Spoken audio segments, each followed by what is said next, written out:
Hello बच्चों, good evening. आज मैं लेकर आई हूँ 10 क्लास का चैप्टर ग्लिम्सेस ऑफ इंडिया, है ना। आज हम पढ़ेंगे, इसमें 3 स्टोरीज दे रखी हैं, जिसमें से हमारी पहली स्टोरी का नाम है अ बेकर फ्रॉम गोवा। यानी गोवा इस बहुत ही खूबसूरत जगह है। आज हम गोवा उस समय का पढ़ रहे हैं जब वहाँ पुर्तगालियों का शासन था, और जब पुर्तगाली वहाँ से गए हैं वो आज भी अपनी परंपरा, अपनी बहुत सारी चीज़ें छोड़ कर गए हैं। जैसे कि वहाँ पे जो ये डबल रोटी पाव बनाने वाली कला है ना, ये पुर्तगालियों के टाइम से थी। आज भी वैसे ही है। कई जगह आज भी आप लोग जाएंगे तो आपको ये वहाँ पे गोवा में देखने को मिलेगा। आओ हम इस चैप्टर को पढ़ें और समझें आखिर है क्या भाई ये सब। ये पाव बनाना, इनका बड़ा अच्छे से वर्णन किया गया है। इसीलिए कहानी का नाम रख दिया सीधे लेखक ने, ए बेकर फ्रॉम गोवा। ये देखो बेकर, ये बेकर दिखा रहे हैं कि एक बेकरी है भाई। और इस बेकरी में क्या हो रहा है, इस बेकरी में इस बेकरी में एक बेकर है। देखो कितनी मेहनत से बेचारे पाव बना रहे हैं। वो पाव जो शायद हमारे पूरे भारत में आज भी पॉपुलर है। ठीक है, तो देखो आओ हम इस कहानी को पढ़ें और समझें क्या मतलब था। एक एक चीज को अच्छे से पढ़ना। लास्ट में अगर मैं क्वेश्चन पूछूं तो आप उसके कम से कम 1 लाइनर 1 वर्ड वाले आंसर तो दे देना। ठीक है, और वीडियो को अंत तक देखना, तब जाके आपके objective question, short question well prepared होते हैं। ठीक है मेरे प्यारे बच्चों, तो चलो स्टार्ट करते हैं। वर्ड टू वर्ड में लाइन पढ़ूंगी, एक्सप्लेन करूंगी, और आप वीडियो को लाइक करना, शेयर करना, सब्सक्राइब करना तो बिल्कुल नहीं भूलना। चलिए पढ़ते हैं। Our elders are often heard. हमारे जो बड़े लोग हैं, कहानी की स्टार्टिंग होती है, लेखक अपना वर्णन कर रहा है कि मेरा बचपन की बात है। मैं एक बेकर को जानता था। वो बेकर मेरे घर पे आया करता था, मेरे कॉलोनी में आया करता था। जैसे आज न्यूज़पेपर वाले आते हैं, खटखट करते हैं, न्यूज़पेपर डिस्ट्रीब्यूट होता है। और उस समय गोवा में ये बेकर जाते थे, उनकी कहना चाहिए स्ट्रीट वगैरह डिसाइड होती थी कि उस गली में उन्हें जाना था। सुबह सबको वितरण करते थे, शाम को उनका पेमेंट वगैरह लेने जाते थे, या फिर उनका जो भी तरीका रहता होगा। तो लेखक यहाँ पे वर्णन कर रहा है कि हमने अपने पूरे बुजुर्गों से, ऑफन माने अक्सर, हर्ड माने सुना है, रिमेंसिंग नॉस्टैल्जिकली। रिमेंसिंग माने होता है ध्यान से सुनना, अतीत की चर्चा को। नॉस्टैल्जिकली माने होता है प्रसन्नता से, बहुत प्रसन्नता से हमने सुना होगा चर्चा करते हुए। About those good old Portuguese days, कि हमारे पुर्तगाली दिन पहले के बड़े अच्छे होते थे। ये सब हमने बड़ी प्रसन्नता से अपने बुजुर्गों के मुंह से सुना होगा। ये तो यार हर वक्त की बात है बच्चों, कि अक्सर लोग कहते हैं भाई पुराने दिन बहुत अच्छे थे। ये बात तो हम हमेशा सुनते आए हैं, ये पुर्तगाली बात नहीं है, गोवा की बात नहीं है, ये तो हर जगह की बात है। ये तो लेखक हमारा गोवा का है, तो वो यही कह रहा है हमने अपने बुजुर्गों से सुना है कि, क्या सुना है, यही सुना है कि अधिकतर अपने अतीत के बारे में प्रशंसा से बताएंगे, ये चर्चा करते हुए कि पुराने पुर्तगाली दिन बड़े अच्छे थे। And the Portuguese and their famous loaves of bread. और क्या करते हैं, और वे पुर्तगालियों के बारे में चर्चा करते दिखाई देंगे। और बच्चों, चर्च के साथ साथ फेमस प्रसिद्ध ये ब्रेड के टुकड़े, लॉब्स होते हैं टुकड़े, ये ब्रेड के जो टुकड़े हैं ना, इनके बारे में आप वर्णन करते सुन सकते हैं। दोज ईटर्स ऑफ लोब्स, और उनके वे लोग जो इन ब्रेड के टुकड़ों को खाते हैं, माइट हैव बेनिस, हो सकता है अब गायब हो गए हैं, लोगों की खान पीन की चॉइस बदल गई है। तो मे बी कि आज आज इन टुकड़ों को खाने वाले लोग नहीं रहे, वेनिस्ड, गायब हो गए हैं। But the makers are still there, लेकिन इन ब्रेड को बनाने वाले आज भी हैं, वो थोड़ा ना गायब हो गए हैं। We still have amongst us the mixer, हमारे बीच आज भी मिल जाएंगे मिक्सर करने वाले, यानी ब्रेड को बनाने के लिए जो मिक्सिंग की जाती है, ठीक, उस सामान को मिक्स करने वाले। एंड माउडलर, माउडलर कहते हैं उसे ढांचे में डालने के लिए। And those who bake the loaf, और वो तीसरे वो जो उस ब्रेड को सेकते थे। यानी सबका कार्य जो है प्रणाली डिवाइडेड थी। इसमें से कुछ लोग मिक्सिंग का काम करते थे, कुछ इन्हें माउल्डर में डालते थे, और कुछ लोग इनके क्या करते थे, लोब्स को सेकते थे। Those age old time tested furnaces still, और ये पुरानी समय कहना चाहिए भट्टियां हैं जहाँ पे ये पाव सेकते थे।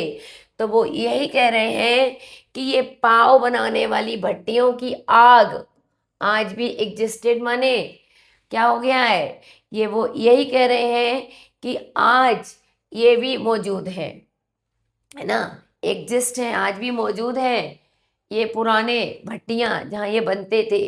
The fire in the furnace, और लेखक ये कह रहा है इन भट्टियों की आग जहाँ ये पाव सेके जाते थे, नॉट बीन एक्सटिंग्यूस्ड, आज भी बुझी नहीं है। मतलब ये व्यवसाय, लोगों की पसंद कम हो गई पाव खाने के प्रति या डबल रोटी के प्रति, लेकिन आज भी ये भट्टियों में बन रहे हैं, सीख रहे हैं, आज भी लोगों में वितरित हो रहे हैं जो इन्हें पसंद कर रहे हैं। हाँ, हालांकि व्यवसाय में आज फॉल आया है। द थर्ड एंड जिंगल, ठीक है, थर्ड थर्ड की आवाज करना, जिंगल ऑफ द ट्रेडिशनल, एक पारंपरिक बेकर माने ये जो पाव बेचने वाले होते थे ना, ये इनको ये इसलिए पारंपरिक कहा जा रहा है बेटा, ये पारंपरिक मतलब इनकी परंपरा रही है कि ये इनकी पीढ़ी दर पीढ़ी इसी व्यवसाय में लगी थी। तो जब ये आते थे तो आते समय नगर में या गली में थर्ड थर्ड की आवाज़ करते थे, झिंगिल की आवाज़ करते थे, बांस को ऐसे ना धरती पे छन छन करते थे, उसमें साथ घंटियाँ उंटियाँ बजी होती थी जो इस बात का सिग्नल होती थी कि पाव वाले भैया जी आए हैं। लोग दरवाजे खोलकर जल्दी अपने पाव खरीदते थे। Heralding his arrival in the morning, और हेरल्डिंग माने ये इनके आने की जो थर्ड थर्ड की आवाज़ थी, एक तरीके से क्या थी, घोषणा थी कि आ गए हैं पाव बेचने वाले सुबेरे। कैन स्टिल बी हर्ड, आज भी सुनी जा सकती है कुछ स्थानों पर, आज भी ये पारंपरिक तरीके से ही जा रहे हैं, वही बांस पकड़े हुए, उसमें जन जन की आवाज़ करते हुए, धरती पर ठट ठट मारते हुए, और ये बता रहे थे, इनके आने का सिग्नल होता था कि आ गए हैं पाव बेचने वाले, और लोग दरवाजे खोलते थे और इनको खरीदते थे। May be the father is not alive, हाँ ये हो सकता है इन व्यवसाय को शुरू करने वाले इनके पिताजी रहे होंगे, वो अब जीवित नहीं है। कोई बात नहीं, बाप के जाने के बाद उनके बेटे ने ये बिजनेस संभाल लिया है। And still carries on the families, और क्या करते हैं बेटा, अभी भी परिवार तक इन सबको लेकर जाता है, इस प्रोफेशन को आगे बढ़ाते हैं।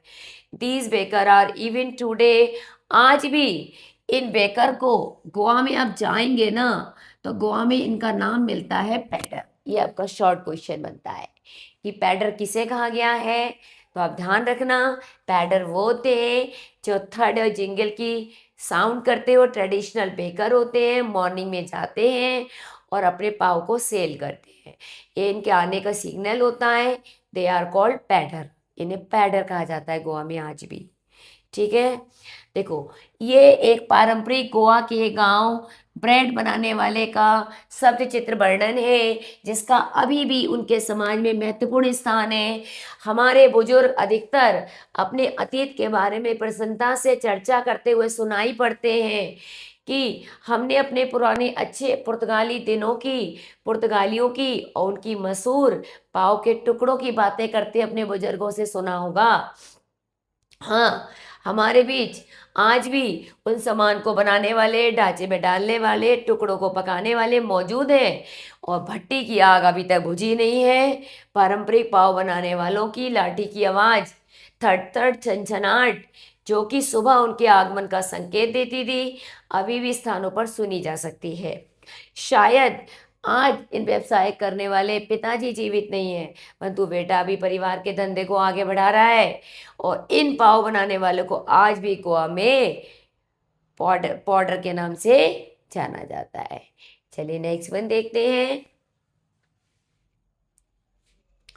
ये कह रहे हैं during our childhood, during our childhood, हमारे बचपन की बात अब लेखक यहाँ से शुरू कर रहा है। हमारे बचपन की बात थी, गोवा में जब हम छोटे पे रहते थे, the baker use to be our friend. ये मान लीजिए जब बेकर आते थे तो हम बच्चे उनसे दोस्ती कर लेते थे और वो हमारे दोस्त बन जाते थे, हमें बड़े प्यार से अपनी बातें बताते थे। कंपेनियन, एक तरीके से वो हमारे साथी भी बनते थे, और गाइड, हम कुछ गलत करते थे तो उसमें मार्गदर्शन भी करते थे। यानी केवल पाव बेचने नहीं आते थे, हर तरीके से मेहनत करते थे। He used to come at least twice, और एक दिन में 2 चक्कर लगाते थे। वंस, एक बार कब लगाते थे? When he set out in the morning, जब वो सुबह वाले राउंड पे आते थे, बेचने वाले राउंड पर, और फिर शाम को लौटते थे, एम्प्टिंग हिज ह्यूज बास्केट। यानी एक बार वो उस गली से जा रहे हैं एक चक्कर, तब बेचते हुए गए, नेक्स्ट फिर उस गली से वापस आते थे, दूसरा चक्कर हो गया ना, वो पूरी बास्केट खाली करके निकलते थे। इस प्रकार से 2 चक्कर लगाते थे एक दिन में। Okay, the jingling third of his bamboo, और बांस की जो झंझनाहट थी वो कस अप फ्रॉम स्लीप, हमें हमारी नींद से जगा देती थी और हम खुशी से जाग जाते थे इनकी थर्ड थर्ड की आवाज को सुन के, है ना। एंड रेन टू मीट, और हम जल्दी से दौड़ते थे, यानी सो के उठ के हम जल्दी से खुशी से भागते थे कि भैया पाव वाले अंकल जी आ गए, उठो उठो भागो भागो, और जल्दी से हम दौड़ते थे। ग्रीट हिम, और जाके उन्हें नमस्ते बोलते थे। क्या बोलते थे? ग्रीट मने नमस्ते बोलते थे, अंकल नमस्ते। वाई वॉज इट सो, आखिर ऐसा क्यों था? Was it love for the loaf, क्या हम इन ब्रेड के टुकड़ों को इतना प्यार करते थे? नॉट एट ऑल, बिल्कुल भी ऐसा नहीं है, बिल्कुल भी ऐसा नहीं है। एक second. The loaves were bought by some पैस्किन एंड बेस्टीन, ये क्वेश्चन आता है बेटा, ध्यान देना। यहाँ पे ये कह रहे हैं जो पाव के जो टुकड़े थे ना, वो हमारे यहाँ जो बेस्टीन होती थी, और बेस्टीन और पैस्किन, यानी कि हमारे गांव मतलब घर की जो मेड सर्वेंट होती थी, ये वो खरीदते थे, उनके द्वारा खरीदे जाते थे। ये हमारे घर में नौकरानियाँ होती थी, उनको हमारे यहाँ पैस्किन और बेस्टीन कहा जाता है। अंडरलाइन ध्यान रखना, क्वेश्चन आ सकता है ऑब्जेक्टिव में। पैस्किन और बेस्टीन किसे कहा जाता है? क्या मेड सर्वेंट थी, गोवा के वेकर को कहा जाता है, या होम की जो मिस्ट्रेस होती है, घर की मालकिन को? तो ध्यान रखना ये मेड सर्वेंट होते थे। वॉट बी लॉन्ग, और हम क्या इच्छा करते थे, वो ये थी, दोज ब्रेड बैंगल्स, ठीक है। और हम जो चाहते थे वो ये होती थी कि ये जो पाव की जो चूड़ियाँ बना के लाते थे, ठीक है, वी चूज केयरफुली, हम उन्हें बड़े ध्यान से चुनते थे।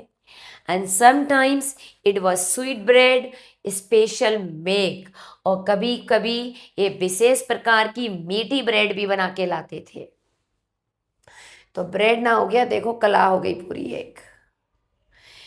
क्या कह रहे हैं देखो, गांव में हमारे बचपन में पाव बनाने वाला हमारा दोस्त साथी मार्गदर्शक होता था। वह दिन में कम से कम 2 बार आया करता था। एक बार सुबह जब वह अपनी बेत की टोकरी लेकर निकलता, दोबारा शाम को जब बड़ी सी टोकरी खाली करके वापस जाता, और अपने लठ की छनछनाती हुई थप थप की नींद से हमें उठा देता था सुबह। हम उससे मिलने और सत्कार करने भागते थे। ऐसा क्यों था? क्या ऐसा पाव के टुकड़े के प्रति प्रेम के कारण था? बिल्कुल भी नहीं। पाव के टुकड़े तो हमारे यहाँ पास्किन और मास्तिन खरीद लेती थी। हम तो इसलिए भागते थे क्योंकि वो बेपाव चूड़ियाँ, पाव की ना, पाव ऐसे बनाते थे गोल गोल चूड़ियों की तरह पतली, तो हम उन्हें ध्यानपूर्वक चुनने जाते थे कि भाई ये वाली ले लो, ये वाली ले लो। वे कभी कभी विशेष प्रकार की बनी मीठी डबल रोटी भी हो सकती थी। Next, the baker made is musical entry, इस प्रकार ये जो बेकर थे अपनी बड़ी संगीतमय एंट्री के साथ आते थे। जब आते थे तो एक अजीब सा संगीत बजता था, and with the Jhang Jhang sound of specially made bamboo, और वो झंग झंग संगीतमय आवाज जो बांस के टुकड़ों से, बांस के इसके क्या बोलते हैं, बांस के लट्ठ या लट की आवाज से आती थी। One hand supported the basket, एक हाथ से ये बास्केट को सपोर्ट करके चलते थे सर पे ऐसे, and the other bang the bamboo, एक हाथ से बास्केट पकड़ते थे और दूसरे हाथ से लाठी को क्या करते थे, जमीन में ठक ठक करते हुए चलते थे। He would greet the lady of the house, और जब घर की लेडीज बाहर निकलती थी उन्हें गुड मॉर्निंग कह के ग्रीट करते थे, गुड मॉर्निंग मैम करके बोलते थे। And then place is basket on the vertical bamboo, और फिर बांस के टुकड़े, बांस को सीधा करके उस पर टिकाते थे। और वी किड, हम सब बच्चे pushed aside with a mild rebuke, और एकदम उन्हें जब घेरने लगते थे तो हल्के से वो हमें चिल्लाते थे, हटो बच्चों शैतानी मत करो पिटाई लग जाएगी, हटो पीछे हटो। The loaves would be delivered, और फिर हमारे घर की जो बेस्तीन और पैस्किन होती थी वो ब्रेड उनको दे दी जाती थी। But we would not give up, लेकिन हम कहाँ शैतान ठहरे बचपन में, हम उनकी बात को नहीं मानते थे। We would climb a bench, यहाँ तक कि हम एक बेंच पे चढ़ जाते थे, और the parapet and peep into the basket, हम इतने शैतान थे कि हम क्या करते थे, या तो हम एक बेंच पे चढ़ जाते थे, या पैरापेट कहते हैं जो मुडेर सी बनी होती है, एक मुडेर बनी होती थी उस पे ऐसे चढ़ जाते थे, और पीप इनटू द बास्केट, और बास्केट में झांक कर देखते थे क्या लाए आज uncle. I can still recall, लेखक कह रहा मुझे आज भी याद है, जो बांस हम टोकरी में जब झांकते थे ना मुडेर पे चढ़ के, या फिर क्या बोलते हैं ऐसे पाव के टुकड़ों को देखने किसी बेंच पे खड़े होके, हमें खुशबू जो आती थी वो हमारे दिमाग में आज भी है। आज भी आप ना किसी बेकरी में जाके देखना, वहाँ पाव की केक की अलग ही खुशबू आती है। Loaves for the Elder and the bangles for the children, यहाँ पे जो ब्रेड आते थे, पाव बनकर आते थे, वो बड़े लोगों के लिए आते थे, और जो डिजाइनर चूड़ी के डिज़ाइन में पाव बनते थे वो मोस्टली बच्चों के लिए होते थे। Then we did not even care to brush, ओ भाई हम तो छोटे थे उस समय, हम इतनी भी परवाह नहीं करते थे कि यार ब्रश कर लो, अपने टीथ में ब्रश कर लो, एंड वॉश अवर माउथ, मुंह वगैरह धो लो प्रॉपरली सही से, हम ये सब कुछ नहीं सोचते थे। वाई शुड वी, और हम ऐसा क्यों करें, ठीक है। Who would take the trouble of plucking the mango leave for toothbrush, ठीक है, क्योंकि करते भी क्या, कौन आम के पत्तों को तोड़े, प्लकिंग माने होता है तोड़ना, कौन यार जोखिम उठाए आम के पत्तों को तोड़े, है ना, और टूथब्रश बनाए फिर ब्रश करे, why was it necessary at all, हम तो यही सोचते थे आखिर यार दांत मांजने की क्या जरूरत है, खा लो ब्रेड, दांत भी अपने, ब्रेड भी अपने। द टाइगर नेवर ब्रश, लेखक कह रहा है हमने तो ये बात सोच ली थी, क्या शेर कभी दांत साफ नहीं करते, हम तो शेर ठहरे, हम क्यों दांत साफ करेंगे। हॉट टी कुड वॉश, और कहते थे जब हम गर्म चाय पियेंगे ना इन पाव के साथ पूरे दांत साफ हो जाएंगे, and clipper clean up everything so nicely, और हमारी चाय पीते ही गरम गरम चाय और ब्रेड के साथ सब साफ हो जाएगा, मुंह भी और दांत भी। ये बचपन की बात है। चलो इसे एक बार हिंदी में देख लेते हैं। पाव वाले ने अपने विशेष बने लट की जो झंझन की साउंड थी के साथ दूर से ही संगीत में प्रवेश करते थे। ये कहानी, ये क्वेश्चन है आपका कि उनकी एंट्री का वर्णन लेखक ने कैसे किया है, बड़ा संगीत में किया है। एक हाथ उनके सिर की टोकरी को सहारा दे रहा होता था और दूसरा लट वो फर्श पे बजा रहे होते हैं। वे घर की स्त्री को सुप्रभात कहते हैं और अपनी टोकरी को लट पे टिकाकर हमें बच्चों के हल्की सी डांट से कहते हैं हटो एक तरफ। घर के नौकर को पाव दे देते लेकिन हम भी नहीं मानते थे, हम बेंच पे खड़े हो जाते थे, मुडेर पे चढ़ जाते थे और टोकरी में झांक के देखना चाहते थे है क्या। मुझे अभी भी पाव की मीठी खुशबू याद है। पाव के टुकड़े बड़ों के लिए होते थे और छल्लेदार जो पाव थे वो हम बच्चों के लिए। और उस समय हम अपने दांत मंजन करना, मुंह धोने की परवाह तक नहीं करते थे। और करते भी क्यों भाई? कौन आम के पत्तों को तोड़े, दांतों को विष बनाने के लिए तोड़ने की परेशानी मोल ले। शायद उस समय टूथब्रश या इतने पॉपुलर नहीं थे। आम की पत्ते या वो आम की डंडियाँ या नीम की डंडियों से ब्रश होते होंगे। शेर कभी अपने दांत साफ नहीं करते भाई, गरम चाय सब साफ कर देगी। ठीक है, ये उस समय की बात थी, लेकिन हाँ, दांत हमें अभी भी ब्रशिंग करना चाहिए अच्छे से। नेक्स्ट देखते हैं। आगे कहता है लेखक कि इतना पॉपुलर था ना गोवा में ये ब्रेड और ये पाव और ये सब कुछ, कि जब वहाँ पे मैरिज गिफ्ट यानी किसी की शादी में जो गिफ्ट दिए जाते थे, और शादी के गिफ्ट मीनिंगलेस माने जाते थे। यानी विवाह के समय लड़की के साथ जो तोहफे भेजे जाते थे, ठीक हमारी तरफ लड्डू मटरी इस टाइप के भेजे जाते हैं, लेकिन वहाँ पे ये कहा जाता था अगर स्वीट ब्रेड मीठी ब्रेड नहीं भेजी तो तुम्हारे यहाँ से कुछ आया ही नहीं है, उपहार तुम्हारे बेकार हैं, ये कहा जाता था। और इन ब्रेड को, मीठी ब्रेड को बोल बोला जाता था। जस्ट एज ए पार्टी ये माना जाता था, ये उत्सव या दावत में बोल, कोई भी पार्टी और कोई भी दावत लॉसेस इट चार्म, अपना आकर्षण खो देगी बिना विदाउट ब्रेड, अगर उसमें ब्रेड की डिश नहीं लगाई गई है। अगर उस समय ब्रेड की डिश नहीं रखी गई है पार्टी में, किसी दावत में, तो यहाँ तक ये माना जाता है यार कुछ भी नहीं है इस दावत में, क्योंकि ब्रेड सो पॉपुलर, इतनी पॉपुलर थी ये। Not enough can be said, ज़्यादा तो नहीं कहा जा सकता।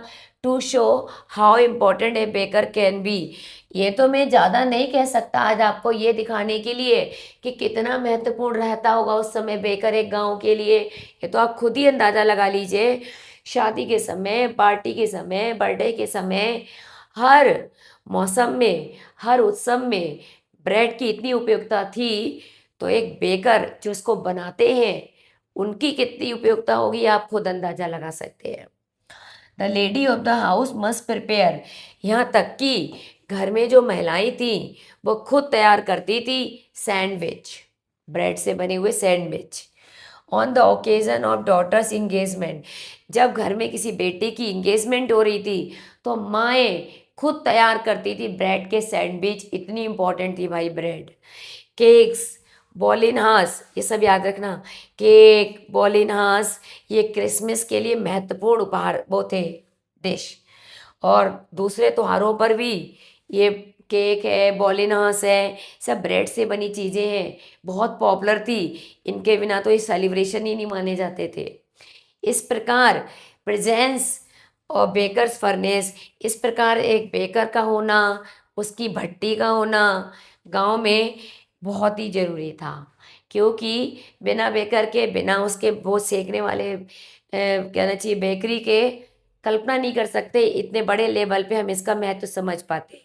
चलो एक बार हिंदी में देख लेते हैं। विवाह के तोहफे के बिना मीठी डबल रोटी, जिसे बोल कहते हैं, क्या कहते हैं? बोल। ये बिना बे मतलब कहलाती है कि शादी का कोई महत्व ही नहीं है जिसमें डबल रोटी ना रखी हो। इसी प्रकार कोई भी भोजन हो, कोई दावत हो, डबल रोटी के बिना अपना मजा खो देते हैं। इतना भी कहना काफ़ी नहीं है ये बताने के लिए कि एक गांव में डबल रोटी बनाने वाले का कितना महत्वपूर्ण स्थान है। घर की स्त्री अपनी बेटी की सगाई के समय सैंडविच बनाना जरूरी समझती थी। केक और बॉलिनास क्रिसमस और दूसरे त्योहारों पे जरूरी उपहार वो होते थे, डिश। इस कारण से एक गांव में पाव बनाने वाला और भट्टी का होना कितना अनिवार्य है। Next, the baker and the bread seller, इन्हें बेकर कह लो या ब्रेड बेचने वाला कह लो। ये उन दिनों ये बेकर और ब्रेड बेचने वालों हैड ए पिकुलर ड्रेस, जानते हो एक एक समय ना इतना प्रसिद्ध था कि यहाँ तक कि इनका ड्रेस कोड होता था। ये ड्रेस कोड बड़ा पिकुलर ड्रेस होती थी, और इस ड्रेस का नाम रखा गया था कवई। ये ध्यान रखना, ये आता है क्वेश्चन ऑब्जेक्टिव में कि बेकर जो ड्रेस पहन कर जाते थे गोवा में उस समय, वो ड्रेस का नाम था kabai. It was a single piece long frock, ये भी आता है ड्रेस कैसी थी। ये पूरी ना एक लॉन्ग फ्रॉक की तरह पहनने वाली ड्रेस थी जो घुटने तक जाती थी, घुटने तक एक ड्रेस पहनी जाती थी पूरी। इन अवर चाइल्डहुड, हमारे बचपन में हमने देखा था बेकर एक शर्ट पहन के आता था, ट्राउज़र पहनता था, विच वर शॉर्टर। शॉर्टर जो मतलब फुल लेंथ यानी नीज तक आने वाला एक निक्कर, और एक शर्ट पहन के आता था हाफ पैंट से लंबी। ठीक है।